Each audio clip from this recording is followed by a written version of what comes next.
দর্শক স্বাগত নিউজ 24 সংবাদে আপনাদের সাথে আছি আমরা দুজন, আমি সোহাগ বক্স এবং আমি নাফিসা হক। দর্শক দেখছিলেন বিআরবি কেবল সংবাদ শিরোনামগুলো। এবারে পুরো খবর।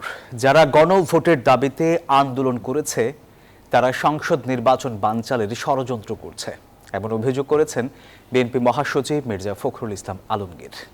তিনি বলেছেন, অন্তর্বর্তী সরকারও ভোট বানচালের পরিবেশ তৈরির সুযোগ দিচ্ছে। বিকেলে নয়াপল্টনে ঐতিহাসিক বিপ্লব ও সংহতি দিবস উপলক্ষে বিএনপির র্যালি পূর্ব সমাবেশে এই অভিযোগ করেন তিনি, আর দৃঢ়তার সঙ্গে বলেন, নির্বাচনের আগে গণভোটের কোনো সুযোগ নেই। ৭ নভেম্বর জাতীয় বিপ্লব ও সংহতি দিবস উপলক্ষে নয়াপল্টনের দলের কেন্দ্রীয় কার্যালয়ের সামনে থেকে বর্ণাঢ্য র্যালি বের করে বিএনপি। র্যালির নেতৃত্ব দেন বিএনপি মহাসচিব মির্জা ফখরুল ইসলাম আলমগীর। র্যালিতে ঢাকা মহানগর উত্তর দক্ষিণের পাশাপাশি আশপাশের বিভিন্ন জেলা উপজেলা নেতাকর্মীরা সক্রিয় অংশ নিয়েছেন। সরব ছিল যুবদল, ছাত্রদল, স্বেচ্ছাসেবক দল, শ্রমিক দল, মহিলা দল সহ বিএনপির অঙ্গ ও সহযোগী সংগঠনগুলো। বিপুল সংখ্যক নেতাকর্মী নিয়ে আসন্ন নির্বাচনের বিভিন্ন প্রার্থীরা শোডাউন করেন এই কর্মসূচিতে, যেখানে নানা রঙের ব্যানার ফেস্টুন আর বিগত সরকারের অপশাসনের কিছু প্রতীকী চিত্র তুলে ধরেন নেতাকর্মীরা। র্যালি কাকরাইল, শান্তিনগর, মালিবাগ, মৌচাক দিয়ে বাংলা মোটর হয়ে কারওয়ান বাজারে গিয়ে শান্তিপূর্ণভাবে শেষ হয়। এর আগে নয়াপল্টনে র্যালির পূর্বে সংক্ষিপ্ত সমাবেশে বক্তব্য রাখেন বিএনপির কেন্দ্রীয় নেতারা। তারা বলেন, ৭ নভেম্বরের চেতনায় বাংলাদেশে গণতন্ত্র ফিরিয়ে আনবে বিএনপি। বলেন, ষড়যন্ত্র থেকে কয়েকটি দল সরে না আসলে বিএনপি রাজপথে নামতে বাধ্য হবে। এই ৭ই নভেম্বর নতুন একটি প্রেক্ষিত নিয়ে বাংলাদেশের মানুষের সামনে ধরা দিয়েছে। আজকে বাংলাদেশে আমরা বিএনপির নেতৃত্বে ইনশাআল্লাহ পুনরায় গণতন্ত্র ফিরিয়ে আনবো। বিএনপি যদি মাঠে নামে আপনাদেরকে ট্যাবলেট খাওয়ার জন্য খুঁজে পাওয়া যাবে না। আমরা বলে দিচ্ছি, আমরা হুঁশিয়ার করে দিচ্ছি, ষড়যন্ত্র থেকে সাবধান থাকেন। বিএনপি মহাসচিব বলেন, গণভোটের দাবিতে আন্দোলন নির্বাচনকে ব্যাহত করার ষড়যন্ত্র। ওই রাজনৈতিক দলগুলো যে কয়েকটা গণভোটের চাপ দিচ্ছে, তারাও আজকে পরিষ্কার ভাবে বলতে চাই যে নির্বাচনকে বানচাল করবার ষড়যন্ত্র করছে। আমরা খুব পরিষ্কার করে মেনে দিতে চাই, গণভোট হলে নির্বাচনের দেরি হতে হবে এবং সেই নির্বাচন 2026 সালের ফেব্রুয়ারি মাসেই হতে হবে, অন্যথায় বাংলাদেশের মানুষ কিছু মেনে নেবে না। অন্তর্বর্তী সরকারের ভূমিকা নিয়েও প্রশ্ন তোলেন মির্জা ফখরুল। আজকে দুর্ভাগ্য আমাদের, আজকে অন্তর্বর্তীকালীন সরকার যাকে আমরা সম্পূর্ণ সমর্থন দিয়েছি, তারা আজকে নিজেরাই আজকে একটা অবস্থা তৈরি করছে যাতে করে নির্বাচন ব্যাহত হয়। আগামী নির্বাচনে ঐক্যবদ্ধ থেকে দলের প্রার্থীদের বিজয়ী করার আহ্বান জানান বিএনপি নেতারা। 1971 সালে দিশেহারা জাতির পাশে দাঁড়িয়েছিলেন শহীদ রাষ্ট্রপতি জিয়া রহমান। ঠিক তেমনি 1975 সালের 7 নভেম্বরের বাস্তবতায় রাষ্ট্রের দায়িত্ব পান শহীদ জিয়া। তারপরই দেশ গঠনে সর্বোচ্চ ভূমিকা রাখেন তিনি।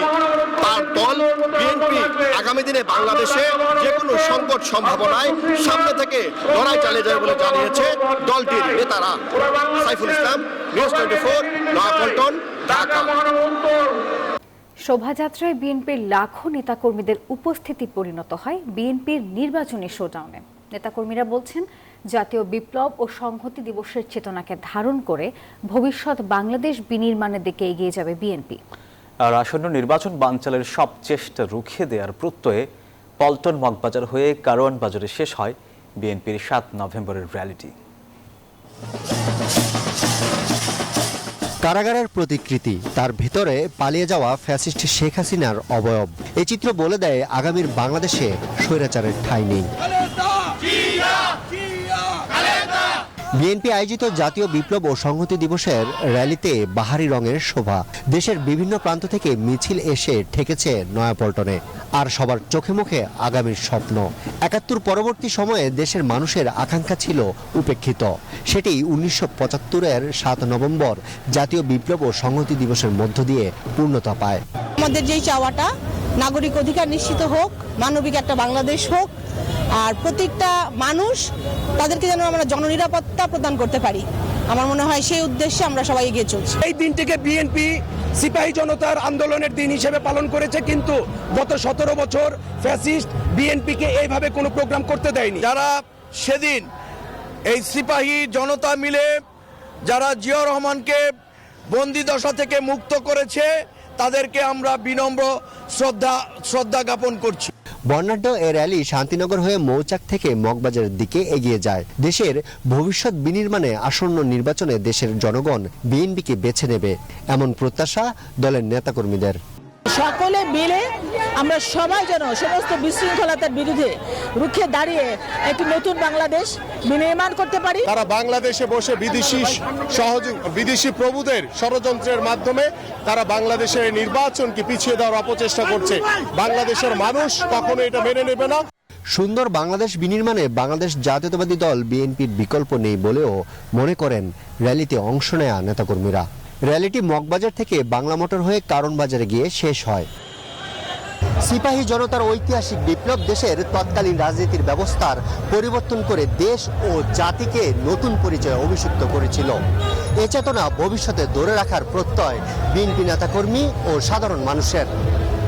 আরিফুল ইসলাম, নিউজ 24, ঢাকা। সারা দেশে নানা আয়োজনে জাতীয় বিপ্লব ও সংহতি দিবস পালন করেছে বিএনপি। চট্টগ্রামে বিএনপি স্থায়ী কমিটির সদস্য আমির খসরু মাহমুদ চৌধুরী বলেন, নির্বাচন বানচাল চেষ্টাকারীদের ভোটের মাধ্যমে জবাব দিতে হবে। বিস্তারিত ডেস্ক রিপোর্টে। 7 নভেম্বর ঐক্যের বার্তায় শুক্রবার বন্দরনগরী চট্টগ্রামে র্যালি করে বিএনপি। সেখানে নেতৃত্ব দেন দলটির স্থায়ী কমিটির সদস্য আমির খসরু মাহমুদ চৌধুরী। বলেন, যারা নির্বাচন বানচাল করতে মরিয়া হয়ে উঠেছে তাদের নির্বাচনের মাধ্যমে বুঝিয়ে দিতে হবে এদেশের মালিক জনগণ।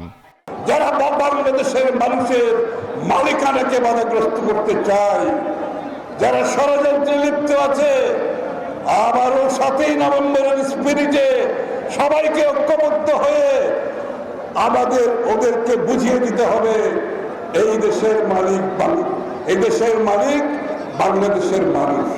এদিকে বিকেল 4টায় রাজশাহীর বাটার মোড়ে জাতীয় বিপ্লব ও সংহতি দিবস উপলক্ষে বর্ণাঢ্য র্যালি ও সমাবেশ অনুষ্ঠিত হয়। সমাবেশে বক্তারা বলেন, এই দিবসের মাধ্যমে গণতন্ত্র মুক্তি পায়। এদিকে দিবসটি উপলক্ষে বিকেলে খুলনার শিববাড়ি জিয়া হলে সমাবেশ ও দোয়া মোনাজাত করে বিএনপির নেতাকর্মীরা। বরিশালে দিবসটি উপলক্ষে বিকেলে নগরের অশ্বিনী কুমার হলে আলোচনা সভা অনুষ্ঠিত হয়। নানা কর্মসূচির মধ্য দিয়ে সিলেটে জাতীয় বিপ্লব ও সংহতি দিবস পালিত হয়েছে। বিকেলে এক বর্ণাঢ্য র্যালি শেষে সংক্ষিপ্ত সমাবেশ অনুষ্ঠিত হয়। এ সময় বক্তারা বলেন, শহীদ জিয়ার আদর্শকে ধারণ করেই দেশকে এগিয়ে নিয়ে যেতে হবে। যদিও আমরা 71 সালের 16 ডিসেম্বরে দেশ স্বাধীন হয়েছিল, কিন্তু মূলত আমরা স্বাধীন অর্জন করেছিলাম 7 নভেম্বর। এদিকে ময়মনসিংহেও নানা আয়োজনের মধ্য দিয়ে দিবসটি পালন করেছে বিএনপি নেতাকর্মীরা। খালেদা জিয়া ও তারেক রহমানকে বিপুল ভোটে বিজয়ী করার প্রত্যয়ে বগুড়ায় জাতীয় বিপ্লব ও সংহতি দিবস উপলক্ষে র্যালি অনুষ্ঠিত হয়েছে। এছাড়াও পিরোজপুর, যশোর, মাদারীপুর, মেহেরপুর সহ দেশের প্রায় সব জেলাতেই নানা আয়োজনের মধ্য দিয়ে দিবসটি পালন করা হয়েছে। Desk report, news 24।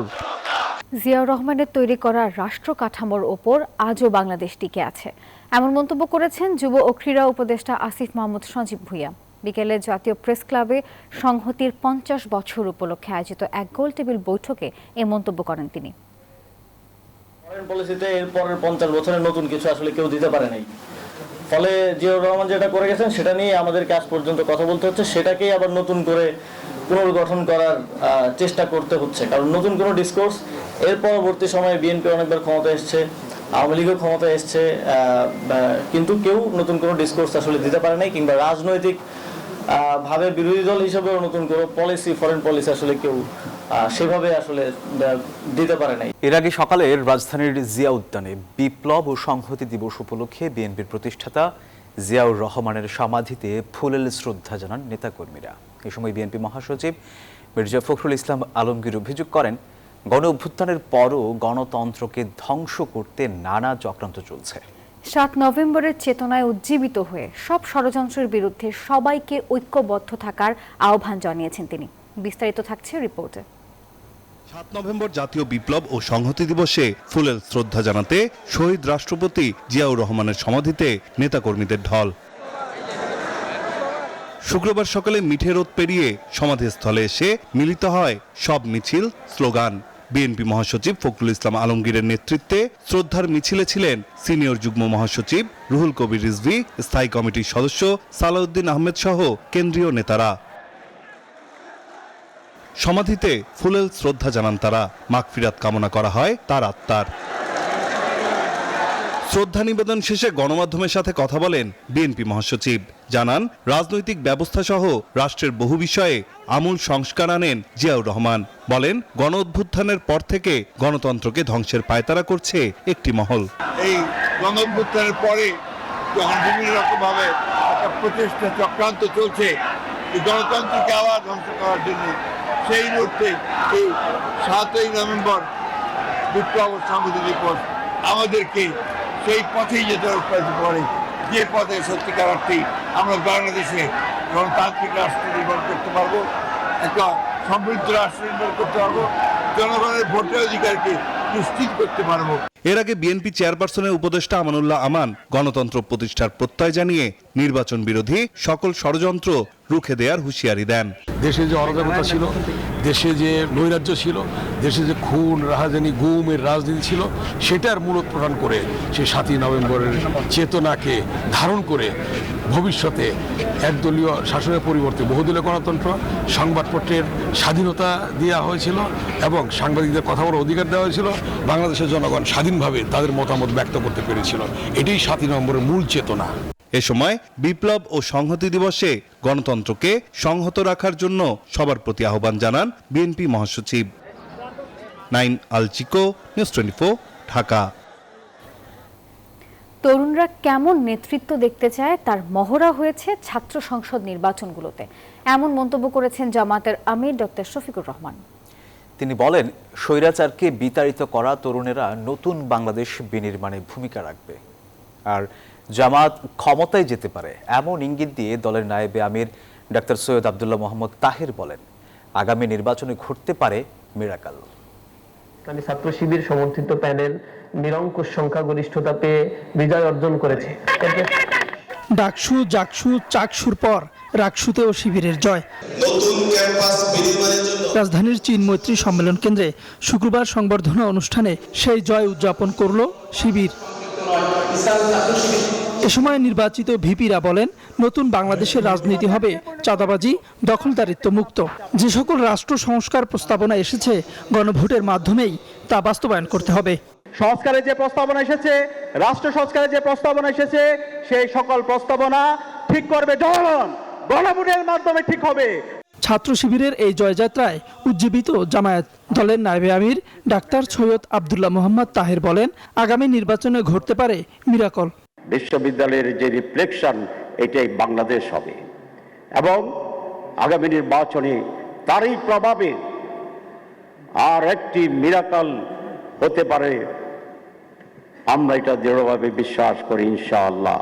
তরুণরা কেমন নেতৃত্ব দেখতে চায় তার মহড়া হয়েছে ছাত্র সংসদ নির্বাচনগুলোতে, এমন মন্তব্য করেছেন জামায়াত ইসলামের আমির ডাক্তার শফিকুর রহমান। এই তরুণরা আগামীর বাংলাদেশ কিভাবে গড়বে তার রিহার্সাল হচ্ছে এখনকার ছাত্র সংসদের মাধ্যমে। তোমাদের নেতৃত্বে ইনশাআল্লাহ আগামীর নতুন বাংলাদেশ, বেটার বাংলাদেশ গড়ে উঠবে, এটা আমাদের প্রত্যাশা। সমাপনী বক্তব্যে শিবির সভাপতি বলেন, স্বপ্নের ক্যাম্পাস বিনির্মাণে নির্বাচিত প্রতিনিধিরা শুধু ক্যাম্পাস নয়, দেশ গঠনের ক্ষেত্রেও ভূমিকা রাখবে। তাওহিদুল ইসলাম, নিউজ 24, ঢাকা। জুলাই সনদে কোনো নোট অফ ডিসেন্ট রাখা যাবে না, এমন মন্তব্য করেছেন জাতীয় নাগরিক পার্টির আহ্বায়ক নাহিদ ইসলাম। বাংলা একাডেমিতে ইউনিভার্সিটি টিচার্স ফোরামের আত্মপ্রকাশ ও আলোচনা সভায় এই মন্তব্য করেন তিনি। নাহিদ বলেন, জুলাই সনদ বাস্তবায়ন ইস্যুতে প্রধান উপদেষ্টাকেই আদেশ দিতে হবে। গত 16 বছরে সব প্রতিষ্ঠান ধ্বংস করা হয়েছে, মেধার কোনো মূল্যায়ন ছিল না বলে অভিযোগ করেছেন তিনি। বলেন, 5 আগস্টের পরও অন্তর্বর্তী সরকার শিক্ষা ব্যবস্থা ঢেলে সাজানোর স্বপ্ন দেখাতে ব্যর্থ হয়েছে। দেশে এখনো ফ্যাসিবাদী কাঠামো রয়ে গেছে বলেও মন্তব্য করেছেন তিনি।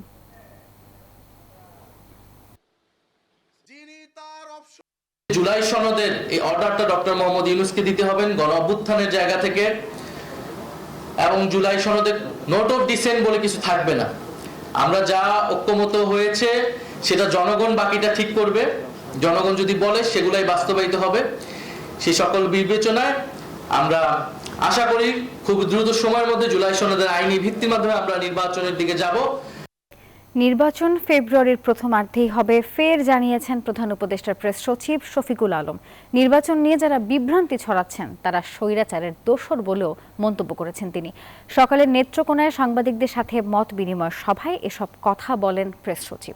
আরও বলেন, সম্প্রতি আলী রিয়াজকে নিয়ে যে বিভ্রান্তিকর তথ্য ছড়ানো হচ্ছে তা মিথ্যা এবং ভিত্তিহীন।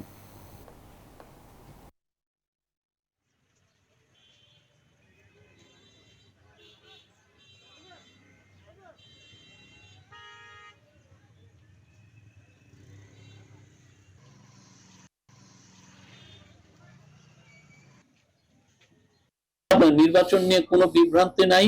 যারা বিভ্রান্ত করছেন তারা আপনি খুঁজে দেখবেন যে তারা হচ্ছেন এই পতিত স্বৈরাচারের দোসর ছিলেন। আলী রিয়াজ স্যার এবং ঐক্যমত্য কমিশনে যারা আছেন তারা যথেষ্ট রেসপেক্টেড ফিগার্স। যিনি 83 কোটি টাকা দিয়েছেন তিনি ডাহা মিথ্যা কথা বলছেন। উনি জাতির সামনে ক্ষমা চাওয়া উচিত। বসুন্ধরার আবাসিক এলাকার আপন ফ্যামিলি মার্টের নতুন আউটলেটে সাপ্তাহিক ছুটির দিনে স্বাচ্ছন্দ্যে কেনাকাটা করছেন ক্রেতারা। সকালে সুপার শপের নতুন আউটলেটে দেখা যায় ক্রেতাদের সমাগম। বাড়ির কাছে হাতের নাগালে সব পণ্য এক ছাদের নিচে পেয়ে খুশি আগতরা। পুরো সপ্তাহ জুড়ে থাকছে নুডলস, বিস্কিট সহ নানা পণ্য, একটি কিনলে আরেকটি ফ্রি অফার। আপন ফ্যামিলি মার্টে পরিবার নিয়ে ঘরের জন্য যে কোনো প্রয়োজনীয় পণ্য কেনাকাটা করতে পারছেন আগতরা। আর একই সঙ্গে ফার্মেসি কর্নার, অর্নামেন্ট সহ পাওয়া যাচ্ছে দেশি বিদেশি কসমেটিক্স। গুণগত ও মানসম্পন্ন পণ্য ও তাজা মাছ সবজি পেয়ে ক্রেতারা বেশ খুশি।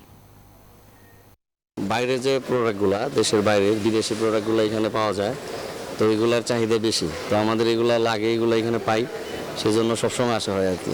এখানে সব কিছু একসাথে পাচ্ছি আমরা, সবজি মাংস থেকে ধরে fresh, everything is fresh. So বাংলাদেশের সবচেয়ে বড় সুপার শপের মধ্যে এটা একটা। এখানে সব কিছু পাওয়া যায়, অনেক সুন্দর পরিবেশ, রেস্টুরেন্ট থেকে শুরু করে একটা সুপার শপে যা যা দরকার সব ফ্যাসিলিটি এখানে আছে। আর বাজার করে স্বাচ্ছন্দ্য বোধ হই, বা ওদের কোনো ডিফেক্ট থাকে না, কোনো প্রবলেম হলে ওরা এটা আবার সলভ করে দেয়, ভালো সার্ভিসও ভালো। বসুন্ধরা আবাসিক এলাকার সুপার শপ মিনা বাজারের নতুন আউটলেটে ন্যায্য মূল্যে নিত্য প্রয়োজনীয় পণ্য কিনতে ভিড় করছেন ক্রেতারা। শুক্রবার সকালে রাজধানীর বসুন্ধরা আবাসিকের জাপান স্ট্রিটের জেসিএক্স বিজনেস টাওয়ারে super market chain shop Meena বাজারে সকাল থেকেই দেখা যায় ক্রেতার সমাগম। সুশৃঙ্খল ও সারিবদ্ধভাবে সাজানো প্রতিটি সেকশন। সুলভ মূল্যে পাওয়া যাচ্ছে হরেক রকমের তাজা শাকসবজি ও মৌসুমি ফল। তবে মাছ কেনার দিকে ঝোঁক বেশি ক্রেতার। আরও পাওয়া যাচ্ছে মাংস, চাল, ডাল, ডিম সহ দেশি বিদেশি প্রসাধনী পণ্য। বিস্কিট, চিপস, শ্যাম্পু, জুস আইটেমে চলছে একটি কিনলে একটি ফ্রি অফার। মিনার সুইটসের পাশাপাশি বেকারি পণ্য এবং গৃহস্থালির জিনিসপত্র সহ বিভিন্ন আমদানি পণ্য সামগ্রী হাতের নাগালে পেয়ে সন্তুষ্ট ক্রেতারাও। সুবিধা হচ্ছে সবকিছু এক জায়গায় পাওয়া যায়, আর যে কোনো আইটেম এখান থেকে একবারে আসলে সবকিছু এখান থেকে কালেক্ট করা যায়, আর দামটা মোটামুটি রিজনেবল। অন্য যেরকম সুপার শপ সেরকমই আছে, সব প্রোডাক্ট আছে।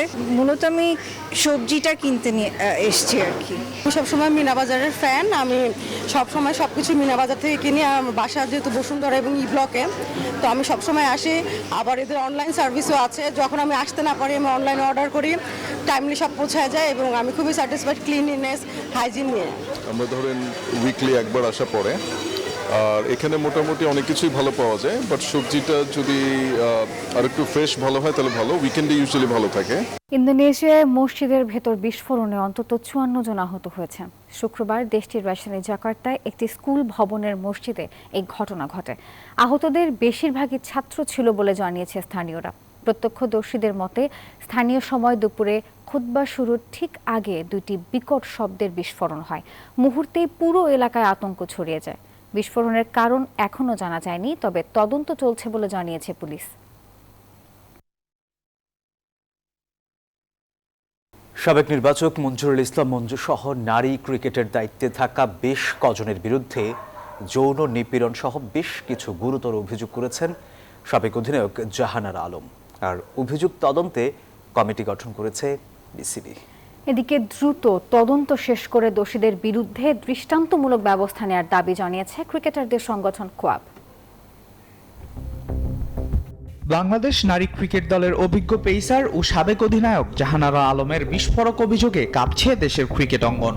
জাতীয় দলের বঞ্চনা নিয়ে ক্ষোভ প্রকাশের পর এবার তিনি তুলেছেন যৌন হেনস্থা, শারীরিক নির্যাতন, দলীয় রাজনীতি ও ক্যারিয়ার ধ্বংসের মতো গুরুতর অভিযোগ। বৃহস্পতিবার রাতে এক সংবাদ বিজ্ঞপ্তিতে বাংলাদেশ ক্রিকেট বোর্ড জানিয়েছে, অভিযোগগুলো গুরুত্বের সঙ্গে বিবেচনা করে একটি তদন্ত কমিটি গঠন করা হয়েছে। বোর্ড জানায়, সাবেক নারী দলের এক সদস্যের মাধ্যমে গণমাধ্যমে উত্থাপিত কিছু ব্যক্তির বিরুদ্ধে অনিয়ম, অশালীন আচরণ ও নির্যাতনের অভিযোগ উদ্বেগের সঙ্গে লক্ষ্য করছে বোর্ড। অভিযোগগুলোর সংবেদনশীলতা বিবেচনায় বিষয়টি তদন্তের সিদ্ধান্ত নিয়েছে তারা। বিসিবির পক্ষ থেকে আরও জানানো হয়, 15 কার্যদিবসের মধ্যে তদন্ত কমিটিকে প্রতিবেদন জমা দিতে নির্দেশ দেওয়া হয়েছে। পাশাপাশি গণমাধ্যমকে অনুরোধ করা হয়েছে তদন্তে প্রভাব ফেলতে পারে এমন অনুমান ভিত্তিক প্রতিবেদন প্রকাশ না করার জন্য। তদন্ত শেষে প্রয়োজনীয় পদক্ষেপ নেওয়ার কথা জানিয়েছে বিসিবি। এর আগে এক সাক্ষাৎকারে বাংলাদেশ নারী দলের বর্তমান অধিনায়ক নিগার সুলতানা জ্যোতির বিরুদ্ধে দলীয় রাজনীতি ও ক্যারিয়ার ধ্বংসের অভিযোগ তুলেছিলেন জাহানারা আলম। যদিও বিসিবি তাৎক্ষণিকভাবে সেই অভিযোগকে গুরুত্ব দেয়নি, তবে আরেক সাক্ষাৎকারে তিনি আরও বিস্ফোরক তথ্য প্রকাশ করেন। জাহানারার সর্বশেষ অভিযোগে নাম এসেছে সাবেক নির্বাচক মঞ্জুরুল ইসলাম মঞ্জু, প্রয়াত নারী বিভাগের ইনচার্জ তৌহিদ মাহমুদ, ম্যানেজার ফাইয়াস, কর্মকর্তা বাবু এবং কোচ ইমনের। তাদের বিরুদ্ধে প্রভাব বিস্তার, দলীয় রাজনীতি ও হেনস্থার অভিযোগ তুলেছেন তিনি। এর মধ্যে মঞ্জু ও তৌহিদের বিরুদ্ধে শারীরিক নির্যাতনের অভিযোগও করেছেন। ঘটনাটির প্রতিক্রিয়ায় ইতিমধ্যে প্রতিবাদ জানিয়েছে ক্রিকেটারদের সংগঠন কোয়াব। সংগঠনটি অভিযোগগুলোর সুষ্ঠু তদন্ত ও নারী ক্রিকেটারদের জন্য নিরাপদ পরিবেশ নিশ্চিতের দাবি জানিয়েছে। আল মাহমুদ ফাহিম, নিউজ 24। দর্শকের এই ছিল নিউজ 24 সংবাদের এখনকার আয়োজনে। এতক্ষণ সাথে থাকার জন্য ধন্যবাদ সবাইকে।